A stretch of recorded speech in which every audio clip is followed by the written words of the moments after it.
Hi, I'm Derrick Jensen. This is Resistance Radio on the Progressive Radio Network. My guest today is Alice Friedemann. She's the granddaughter of two scientists, and she's genetically predisposed to do extensive research and exhaustive reading. Much of this was accomplished as she read while walking 10 miles round trip between home and office. She was a systems architect and engineer for over 25 years. She retired from Dilbert Land to devote more time to science writing on energy, ecology, climate change, whole grains, agriculture, infrastructure, pollution, and too many other topics to list. See her website, www.energyskeptic.com.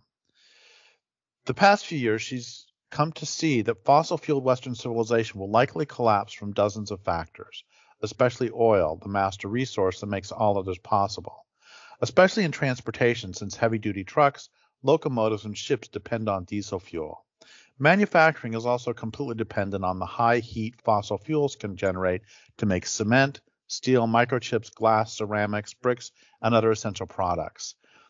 Today we talk about her new book, Life After Fossil Fuels. And so first, thank you for subtitle, by the way, A Reality Check on Alternative Energy. So first, thank you for your work in the world.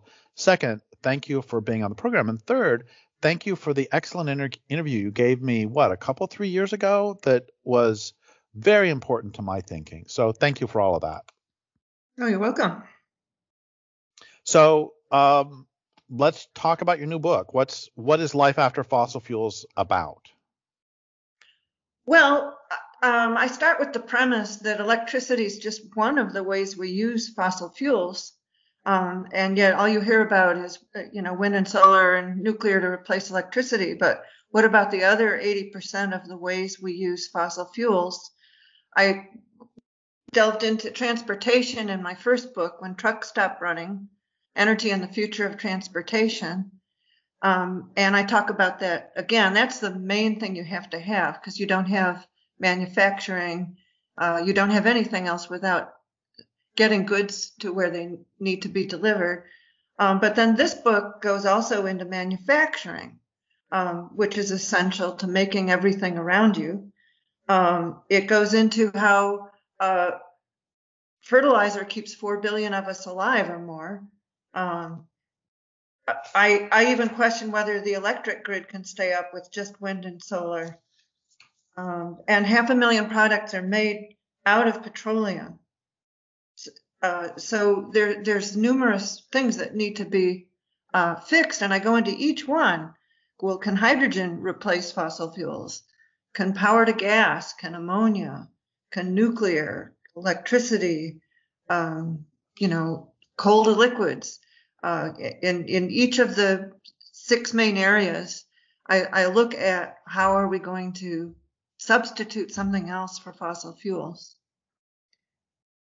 And then I look at biomass, which is the only truly renewable energy source, just as it was for all past civilizations for thermal heat, and whether that could replace fossil fuels.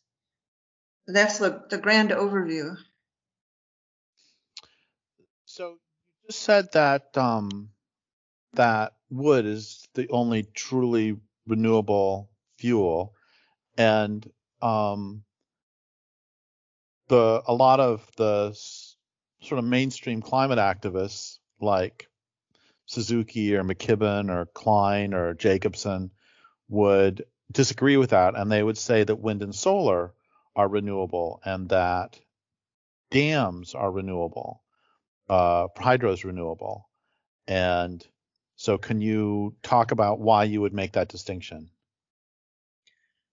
Well, first of all, renewable in the energy community, biophysical economics, whatever you want to call it, we call them rebuildables because they aren't renewable. They're built out of material things that require fossil fuels for every single step of their life cycle. You need fossil fuel mining trucks off the grid to get the ores that need to be crushed, shipped to a crushing facility and then to a smelting facility. And then for wind turbines, you have to make 8,000 different parts all over the globe. And then you have to get them to the assembly factory. And then you have to deliver the wind turbine over roads made of asphalt, which is a part of crude oil, and use these tremendous cranes with huge diesel engines to lift the segments of the turbine into place, and cement trucks to have poured the foundation. So there's absolutely nothing renewable about a wind turbine, and the same goes for the steps in a solar panel. And they can't reproduce themselves. So that gets us back to transportation. If ideally you'd electrify it if wind and solar are the solutions, or hydropower. And of course, dams wear out in 60 to 200 years and cause a tremendous amount of CO2 release. And they harm ecosystems and fisheries and whatnot. And only 10 states have 80% of hydropower. So it's not even useful most of the country. And even where it is, it can only be released part of the year because you need to store most of it for agriculture and cities to drinking water and ecosystems and fisheries. So, go ahead. I was just going to say, so all of this is why there are some people who call the wind, solar, etc., they call them alternative fossil fuel energy. Because as you're making clear, it takes fossil fuels to make them at every stage of the process. And they have very short lifespans. Realistically, solar is 15 to 25 years. Offshore wind is 15 years because it takes a tremendous beating from corrosion, rust, big waves, hurricanes, windstorms, and the like. And onshore wind is only 20 years. And a lot of the blades are not recycled, and they're filling up landfills. And there are a lot of work to try to cut up if you were going to try to reuse them, or, the energy to recycle the blades is probably more than you'll get out of the wind turbine itself. So we hear often that Los Angeles has committed to going to 100% renewable energy, and Munich has committed to 100% renewable energy, and X number of cities. And I just want to underscore, as you said earlier, that when they say 100% renewable energy, they actually mean 100% quote renewable electricity. That they're intentionally or unintentionally confusing energy and electricity. And so, one, can you make that distinction more clear? You mentioned that electricity is only 20% of total energy use. Can you really bring that home? And then after that, the next question I'm going to ask is, I want you to really make clear, you've given us an overview, but can you really make it inescapable how profoundly dependent on fossil energy or fossil fuels, whatever you want to call them, this culture is? You said all the products made out of plastic. Just step back and just make it so nobody can misunderstand this. So first, electricity versus energy, and then make clear the dependence of this culture on fossil energy. Well, first, I like to do really concrete things. So take concrete, for instance. There's no electric way to make cement and concrete. There isn't. There's just no way to do that. And yet, look out your window. That's the backbone of civilization, the bridges, the roads. And there's not really an electric way to make steel. You can recycle some steel, but 80% of it is still made from scratch because most places don't have enough electricity or enough steel to recycle. And the steel is downcycled, so it's not usable for all purposes. It was built to be bendable or super strong, or it had some other alloys originally for a purpose that it will be lost for many uses after you've, recycled it with an electric arc furnace. So then how are you going to even get the steel or cement components to a manufacturing place if you don't have really heavy-duty trucks? And I'm talking Class 8 and above trucks that do the work of civilization. In When Trucks Stop Running, my first book, I show how civilization would crash within a week if you didn't have trucks, because as we've seen with even COVID-19, grocery stores get many deliveries a day and the shelves will empty within a day or two if the trucks don't keep coming with the goods. And the same for pharmacies, restaurants, hospitals, factories, any business you can name. The gas stations would run out of gas. They get a fuel truck coming every few days. That I got really interested in COVID early on when they shut down Wuhan, and I believe it was 2 days later, a Hyundai factory in South Korea shut down. And that struck me as absolutely extraordinary that and it doesn't matter why it was locked down. It could have been a war. It could have been an earthquake. It could have been, it doesn't matter. But the point is that cutting off the access between Wuhan and a city in South Korea, like 2,000 miles away, shut down the factory literally within 2 days. Yeah, I mean, the COVID brought out how the supply chains are so just in time and fragile that they can easily break down. And the thing is, you can't the trucks run on diesel and diesel only pretty much. So I showed in When Trucks Stop Running and the latest book that they can't be electrified because batteries are so heavy that they'll go over the roadway and destroy the roads. And they can't run on coal to liquids because coal is finite, natural gas is finite, hydrogen is explosive. A hydrogen gas station would be $75 million each. We don't have hydrogen fuel cells that work yet. There's really catenary is far too expensive. Billions and billions of dollars. And then they have to run on they have to be able to have a pantograph connecting to wires overhead, and they have to be battery operated or hydrogen operated because they have to get on and off the wire to deliver, pick up cargo, get around obstacles or slow trucks. And that, you're talking a $500,000 vehicle or more for that, plus the infrastructure is it's $90,000 a year just to maintain the wires overhead, because they tend to break down and don't do well in icy weather or rain or other high winds. So basically, if you can't electrify trucks or run them on anything else, that's civilization as we know it would end, let alone mining trucks, logging trucks. If you ran out of diesel before a harvest, all the crops would rot in the field. The fire trucks, garbage trucks, to a huge extent, they're what replaced horses. I'm not talking about the all-electric or hybrid medium-sized delivery trucks. That's not going to save civilization from collapse by any means. And there's very few of those. Anyhow. Why not? Why not? We always hear UPS has pure solar powered trucks. And what they don't tell you is they have a range of 50 miles or something. So why won't the solar powered trucks save civilization, not us? Well, first of all, a huge amount of trucks we depend on are off the grid.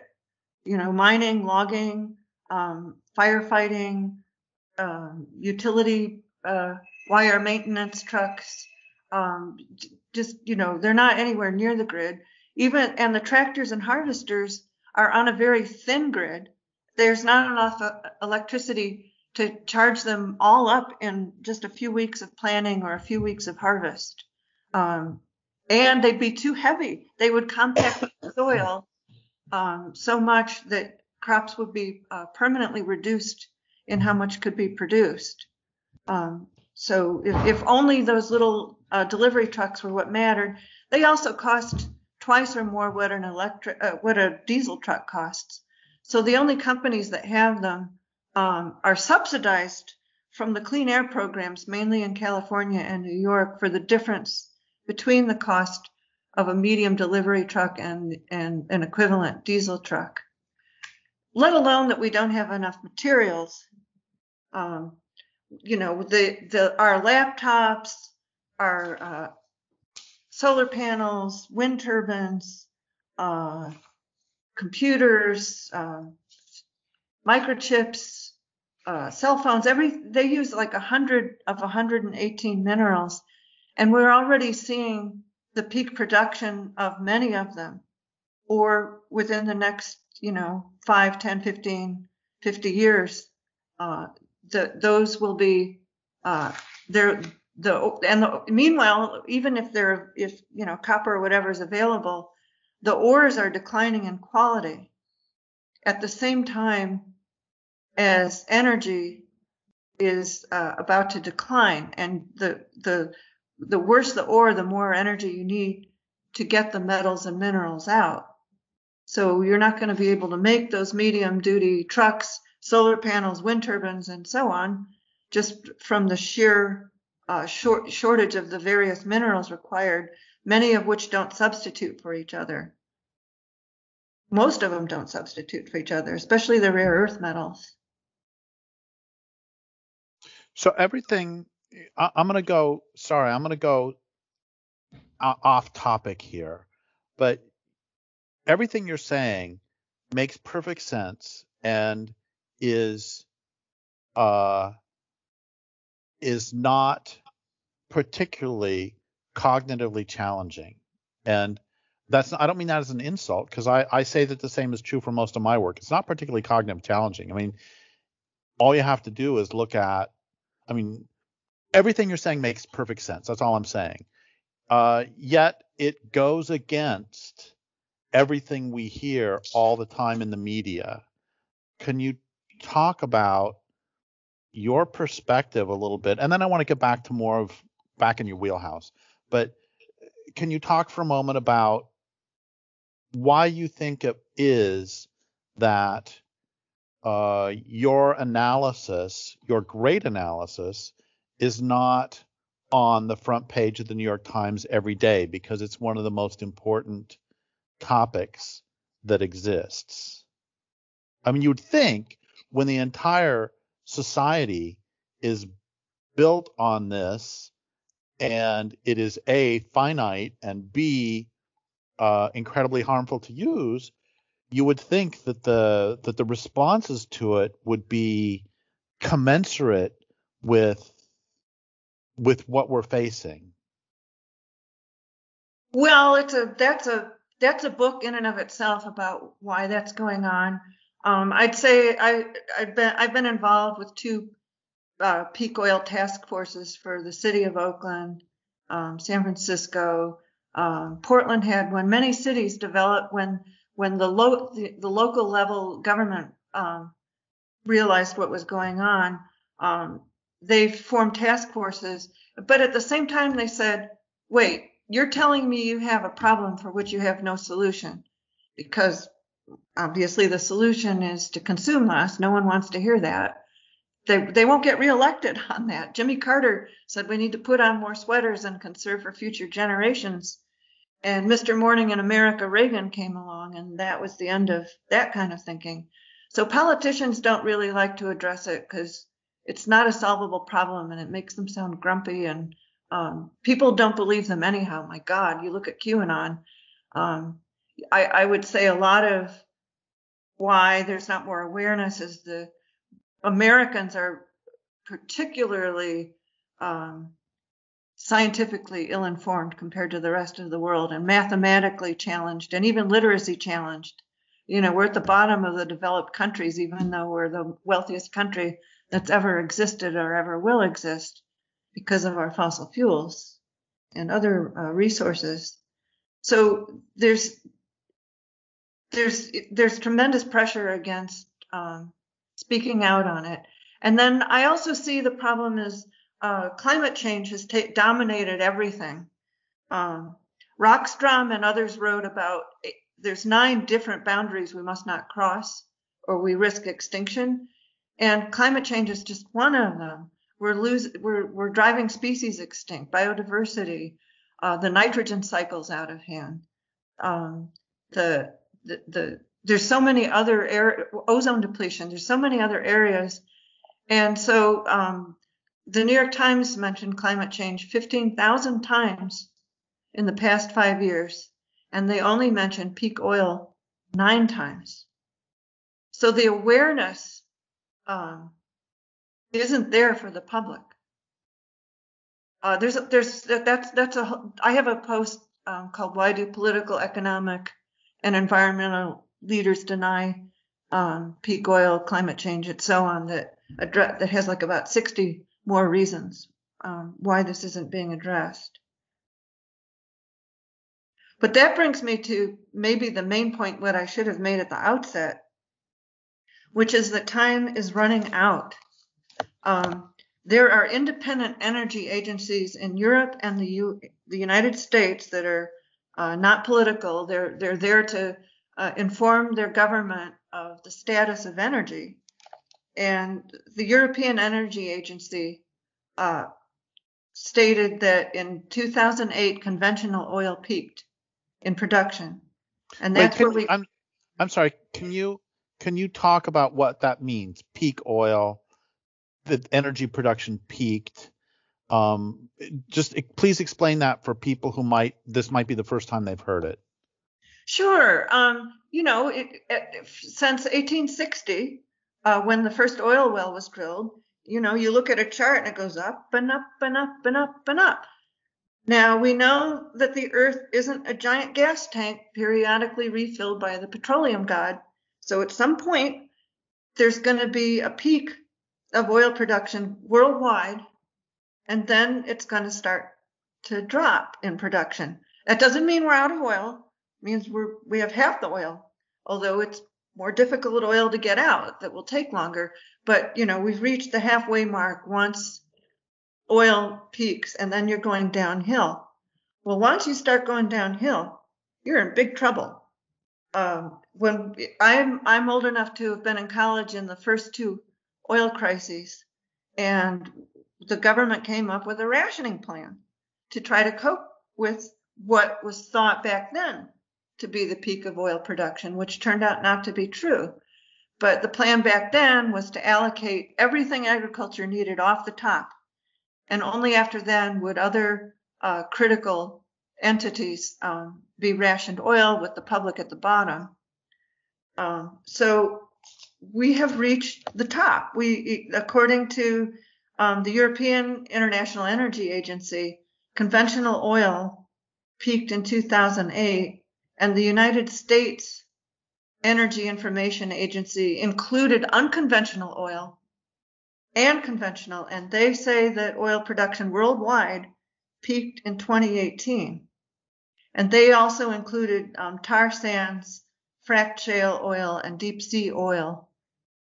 So think about it. You want fusion power? Good luck. You've got, 10 years, 20 years left, before, things really start to go radically downhill, because there's likely to be wars and other problems. It's declining really steeply. 80% of oil is declining at 8.5% a year. However, 4% of that is offset now by existing oil wells just maintaining their property, like obtaining CO2 to push oil up towards the surface to harvest it. But that amount of the rate of decline keeps increasing exponentially. On top of that, we haven't hardly found much oil the past 7 years. And where are you going to get it? About a quarter of the remaining oil is in the Arctic, but we still don't know how to get it, because icebergs will mow over any oil that we're getting out in the ocean, and the permafrost prevents us from building roads and other infrastructure to get at oil there for the most part. And it's super, super duper expensive. So it's just downhill from now on. There's no time left to really build nuclear power plants or scale wind and solar up, or figure out hydrogen or wave power. There's so many options that are not commercial now. The Gen 4 nuclear, not commercial. Fusion, not commercial. Hydrogen, not commercial. Wave power, tidal power, power to gas, myriad others are still not commercial. Cellulosic ethanol, not commercial. We never figured out how to make it. And it's not really a surprise because plants spent hundreds of millions of years evolving so that critters and pests couldn't eat it. And so the lignocellulose is really, really hard to break down. And scientists have tried everything. They smash it. They put toxic chemicals on it. They fry it with radiation.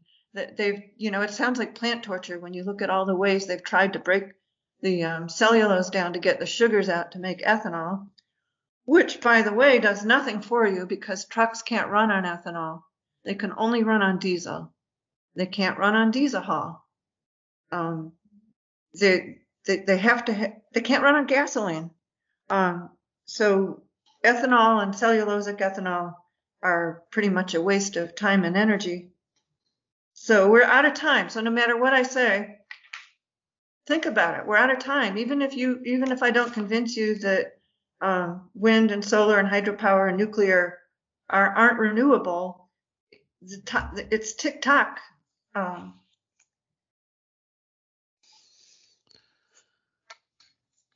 So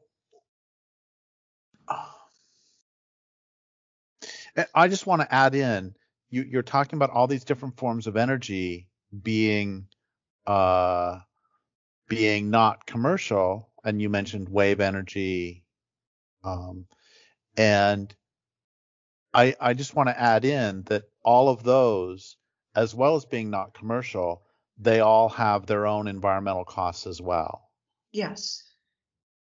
I mean, nothing is free that way. I mean, and then I would say one of the biggest things in my book that gets back to this whole thing is manufacturing. There was very little research that I could find on how you would electrify manufacturing. That's where over half of fossil fuels are used. And yet nobody has really been looking at how would you electrify manufacturing. Wait. Let's get really basic on this because I actually want to understand it. So you have a factory, and I understand if you have a coal-fired plant to use electricity to run the conveyor belts and everything else, and I also understand if you have a coal-fired burner to heat the plant, physically heat the plant. You have a big oil or coal burner in the basement that heats the plant. I understand both of those, but why else would you need non-electricity forms of energy for manufacturing? Well, basically fossil fuels are the only way to generate up to 3,200 degrees Fahrenheit heat in order to make cement, steel, iron, bricks, glass, microchips, and many, many other products. So you basically have to, you have to have an oven that is burning a physical property. You can't do it through simply running electricity through a wire. No, maybe there's a way to do it. I don't know. TikTok. Nobody's come up with it. I'm not challenging you. I'm just trying to understand. No, and I want to go into that more. So basically, there aren't processes to make goods with electricity, and that would be a terrible way to make heat. It's 3 times more energy efficient to burn fossil fuels directly. And here's another thing. Even if an electric process was invented to make cement, the current U.S. electric grid is spectacularly mismatched for the job because 2/3 of the electricity is generated with natural gas and coal. And they lose 2/3 of their energy as heat trying to generate electricity. They lose another 10% of electricity over the wires. So you're only getting 1/4 of the energy contained in the fossil fuels at the factory.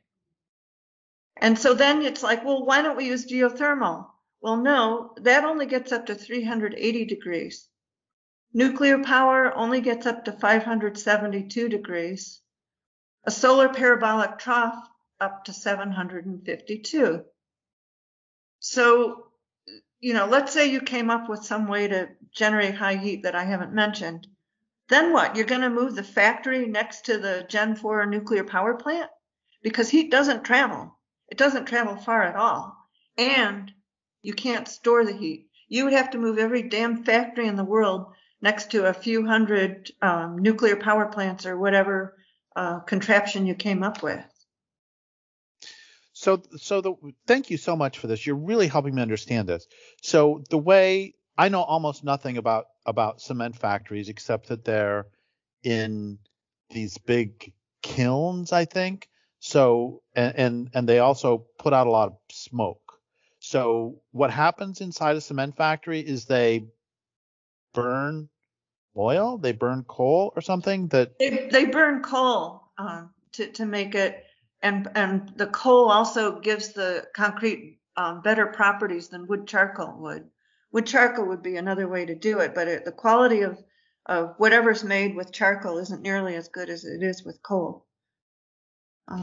So basically, they take a truckload of coal. Of course, the truckload is driving on diesel. A truckload of coal.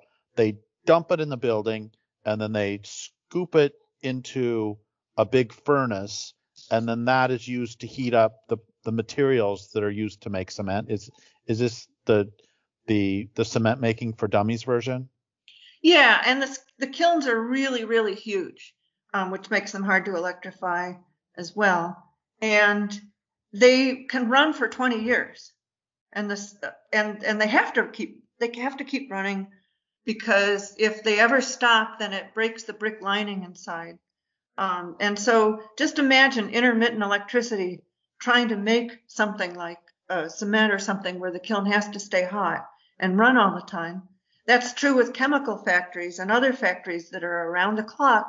If the electricity ever stopped, then the substances in the tubes and the canisters would harden up, and there goes the whole factory. That happens with microchips. If you had an electric failure even once, they take 4 months to make, and all the chips in progress, tens of millions of dollars worth, are thrown out. The wind and solar is really a bad idea when it comes to manufacturing, because there's quite a few industrial processes that are done around the clock. And No. This is so fascinating to me. So again, just to be clear, what you're saying is those processes require, for thermodynamics reasons, they require the burning of materials as opposed to generating it through electricity, for all the reasons you've just said. Exactly. And so then hydrogen's the other favorite, but I see that as the dumbest alternative energy of all. It has no energy. It's like a battery. You have to put energy into it, and a lot of energy that you will never get back. And it's pretty much all of it's being made from natural gas right now. So, but if you want to make it from water, it can't be from seawater, because that releases chlorine gas and kills off all the workers. So you're going to use fresh water and compete with agriculture and droughts and the draining of aquifers. All right. So it takes California uses 20% of its energy to move water around. So now you're moving water to a plant where there's an electrolyzer. So it's going to take, but you have to purify hydrogen because it will clog up a fuel cell. So it's going to take 18 tons of water to produce 9 tons of purified water. Then you're going to use more energy to get it to the catalyzer. And from the 9 tons of water, you'll get 1 ton of hydrogen. And then you have to compress it or liquefy it to minus 422 Fahrenheit and keep it cold, which takes energy. And then you're putting it in very expensive steel alloys that take longer to corrode and embrittle than regular steel, but eventually they will break. And then hydrogen's 12 times more explosive than gasoline vapor, and it's going to catch on fire. I can assure you most manufacturers are not going to want to put hydrogen inside their factories to run whatever operations that they're running, if it could even be done. There's a steelmaker, Exceller, that has said, well, theoretically you could make steel with hydrogen, but it would take almost $1 trillion and several decades to scale up the wind and solar to produce the energy for the electrolyzer. So they're pretty much saying that it's not going to happen in a nice way. I don't know why you're so worried about the use of water for this, because it's not like rivers no longer reach the ocean or aquifers are being drained or anything like that. I'm being sarcastic. Right. Don't dams hold back half of all water at this point? It's some crazy amount. Oh, I haven't heard that, but that wouldn't surprise me. I do know that 25% of the rivers in the world no longer reach the ocean. Yeah, that's right.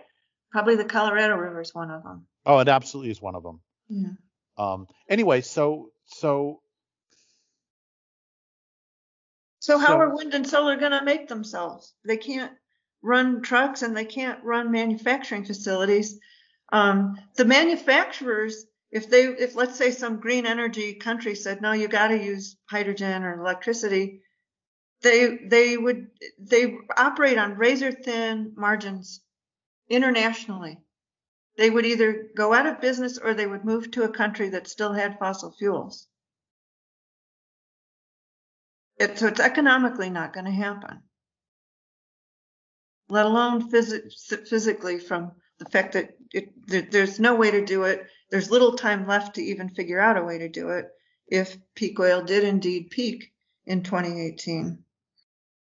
If nothing else, we're near the end of the age of oil because it's been on a plateau since 2005. And I just want to point out to listeners who may be going, but they got shale oil, they've got deep sea oil, they've got these other recovery methods. I just want to point out that is not a symbol of a lack of peak oil. That's actually a symbol of peak oil, because if the easily accessible oil weren't gone, you wouldn't bother. I got a degree from the Colorado School of Mines in 1983. Mine was my degree when I graduated. And so I was there from 79 to 83, and they talked a lot. School of Mines is a energy school basically, and they talked a lot about shale oil, and they were very explicit that shale oil is useful, but it's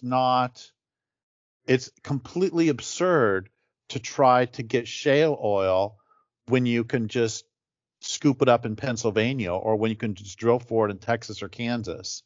And only when those reserves are gone or no longer economically feasible do you move to the more challenging types. So the fact that there is deep sea oil drilling and there is all this other expensive oil extraction technology, that is an indicator that the easy stuff is gone, because nobody in their right mind would get the hard stuff when you can get the easy stuff. That's you hit the nail on the head. That's exactly right. And shale, one of the reasons we had peak oil in 2018 is that the fracked shale oil peaked. And unless you constantly are adding new oil wells to drill for it, it declines at a rate of 80% a year. So they're just running to stay in place right now, and it's still declining. So you have said several times, the single most common words you've said in this interview, I think even more often than diesel, are TikTok. So can you talk about TikTok a little bit more? And then my next question is going to be, if they made you energy czar for this country or for the world, what would you do? Okay, well, a huge TikTok is that the natural gas fertilizer that keeps at least 4 billion of us alive is going to go away, because natural gas is finite and it's destroying. It's one of the planetary boundaries. It's causing nitrous oxide, which is 300 times more global warming than CO2, and it depletes ozone. And boy, you don't want to live on a planet without ozone. And you couldn't slather on enough sunscreen, I don't think, to protect against that. So the only way we can replace natural gas fertilizer is to go back to organic agriculture and composting, just as we did in the past. And industrial agriculture, even if peak oil wasn't going to be the cause of our downfall, since it's the master resource that makes all of this possible, even if that weren't true, we're already destroying the planet with industrial agriculture, eroding the soil, pumping up, half our food is grown from fossil aquifers, the Ogallala and the California aquifers, half our food, and those are emptying out. And so we have to get back to organic farming. Also, pesticides, herbicides, fungicides, you name it, are made out of oil. And we've run out. We literally are running out, just like we are with antibiotics. So we have to figure out how to grow food without pesticides, which would be super because it's just poisoning the landscape. And we used to lose a third of the crop to pests before pesticides, and we're still losing a third of our crops with pesticides and poisoning the earth and land and water with it. So that is a TikTok on nitrogen fertilizer. It's a TikTok. If I haven't convinced you that wind and solar won't work, then just consider that they're not always up. We all know that. So that their energy has to be stored. Well, there's only 3 ways to do that. You could build more hydropower dams. Oh, no, you can't, actually, because all the good spots are taken. So you could build compressed air energy storage. Well, no, you can't. There's only one in the United States and one in Germany, and they're very small. And you need a salt cavern 1,800 to 4,500 feet under the earth, and those are not easy to find. There's only 3 Gulf states and a little part of Utah that has them. So then you could build a giant electric battery. Well, when trucks stopped running, I calculated based on scientific research, because none of this is me. I'm also always constantly citing peer-reviewed research, that the only materials on Earth which there's enough of to make a battery to store just 1 day of U.S. electricity, and you'd need 30 days of storage because wind and solar are seasonal. You'd need 945 square miles to contain the sodium sulfur battery and $41 trillion, and then you'd have to replace it in 15 years. And I do the same calculations for lithium and lead acid. They don't come out well either, and there's not enough materials for them anyhow. And the lead acid only lasts for 5 years before you have to replace it. So that's TikTok. Don't have manufacturing ways to do without fossil fuels. Don't have ways to do transportation without fossil fuels. And here's another biggie. 500,000 products are made out of petroleum. So, carpets, clothing, asphalt, plastics, umbrellas. I mean, you name it. You look around you, it's probably got petroleum product in it, the finish on your table. And the only thing that could replace that is biomass, because after all, petroleum is a biofuel. It was created from 200 tons of plants per gallon of gas that you put in your car. Wait, what's that number again? Tell me that number again. It's something like 196,000 pounds of plants over tens of millions of years produced 1 gallon of gasoline. No wonder it's so energy dense. Yeah, and so we're burning. This is why biomass doesn't scale up, because biomass is the answer to every single one of these problems theoretically, and but it doesn't scale up to 8 billion people with 3 billion more on the way by 2050, because we are burning the fossil fuels we burn equals 400 times as much as new plant material produced worldwide, including the phytoplankton and microscopic plants in the ocean. Biomass won't scale up. And yet, My book makes the case that we are indeed going back to a world of wood like all the civilizations before then, because we don't have something that can replace fossil fuels. And we will again be using wood as our main source of thermal energy. And we will make, a millionth of the amount of steel, cement, and whatever we're making now, because biomass doesn't scale up. So you are declared tomorrow. You are declared the energy dictator of the world. I'll say first, if I were declared energy dictator of the world, the first thing I would do is outlaw golf courses and lawns and retractable stadium roofs and stuff that's really easy, that are complete luxuries. And then after that, I'd move to harder and harder stuff. So that's my short version. What would you do? Oh, the Well, other thing I would do is I think soil is the basis of terrestrial life. And so I would insist that all landowners do whatever is necessary to improve the soil on their land. Anyway, so now I'll shut up. What would you do? What do you? I like your solutions. I'll have to add some of them to my what to do list. I already mentioned organic agriculture. If we're going back to a wood world, 80 to 90% of us are going to be farmers. Might as well get going on that now, given the few decades we have left. We could make it fun by having sort of a living history kind of thing where there'd also be trades learned, like how to make leather goods, how to do iron smithing and all that kind of thing too. It could be almost like a program like the Peace Corps or something where people that are like 18 do a year of service and learn how to all these old-fashioned skills, which are going to become more and more important. Then I'd say number 2 is you need to have rationing plans ready to go. And Stan Cox has a book called Any Way You Slice It that's just wonderful and the best book on rationing I know of. And many steps beyond the Department of Energy 1980 gasoline rationing plan. I'd say number 3 is family planning. The carrying capacity of the United States without fossil fuels is 40 to 100 million people.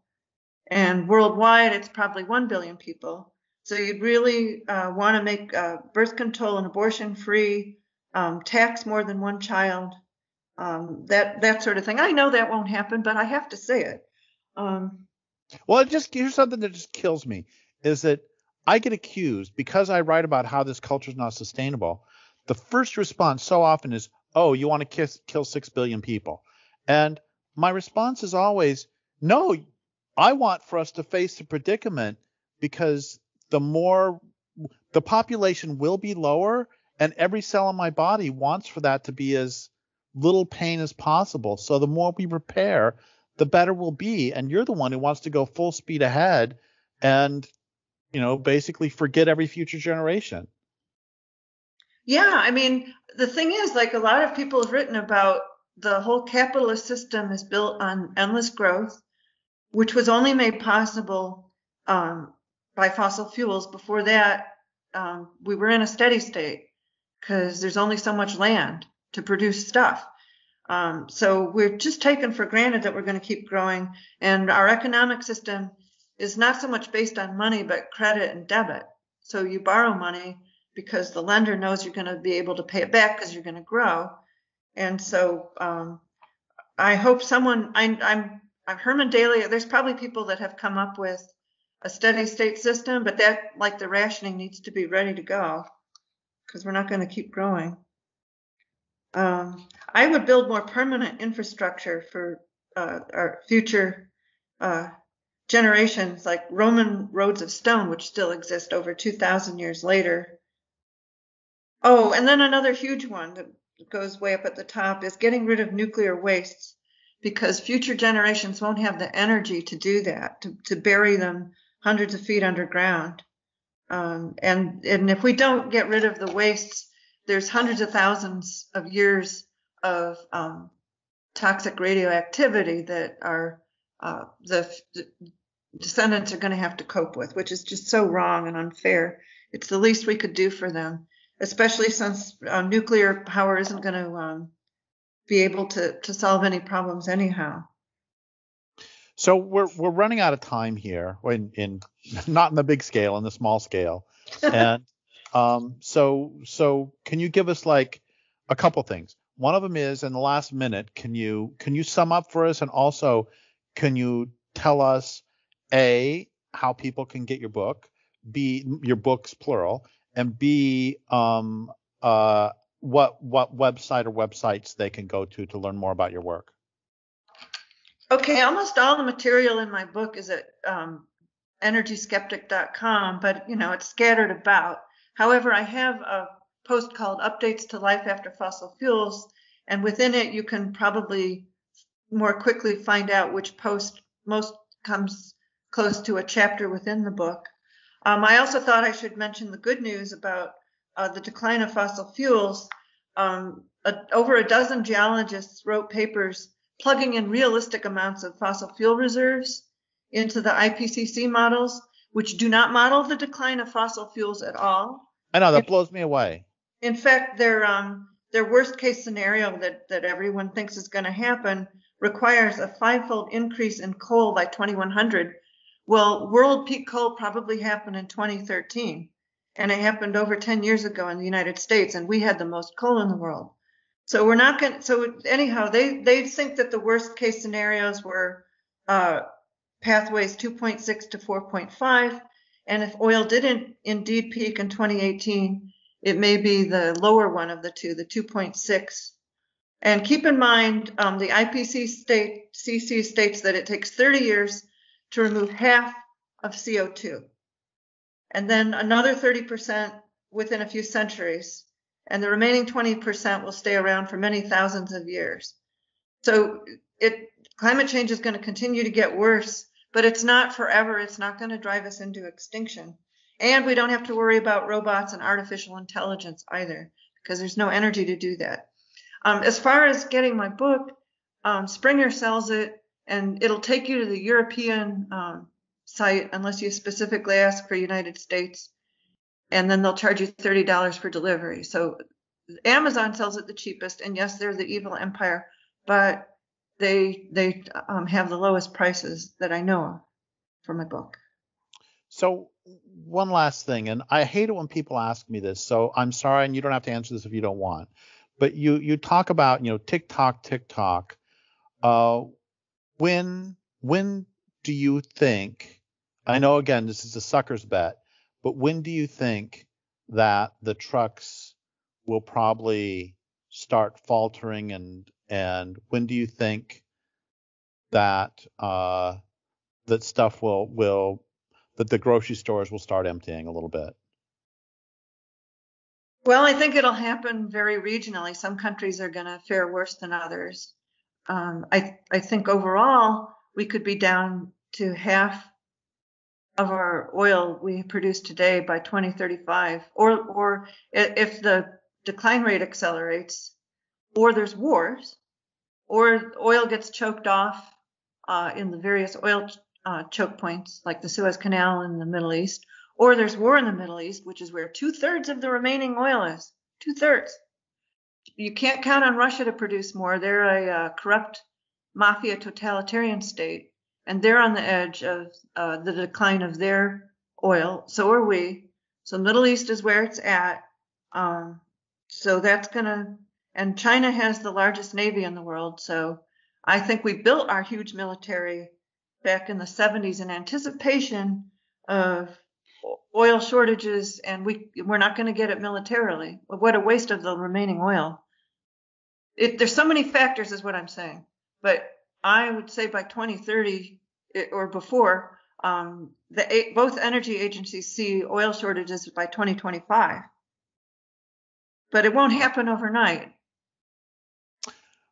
Well, thank you for giving a sophisticated answer to that. I was hoping that that's what you would say is some sort of, I mean, I shouldn't have hoped because I know you. And so thank you for, as always, giving a sophisticated answer. Last chance. Is there anything else you want to say before we go? Oh, I'm sure I'll think of it once you hang up, but I can't right now. Okay. Well, thank you so much for your great work in the world. I would really recommend that people read this extraordinary book, Life After Fossil Fuels, and your other book. What was it called? When the Trucks Stop Running? Energy and the Future of Transportation. Yeah, that's such a good book too. Anyway, I would like to thank you for that, and I would like to thank listeners for listening. My guest today has been Alice Friedemann. This is Derrick Jensen for Resistance Radio on the Progressive Radio Network.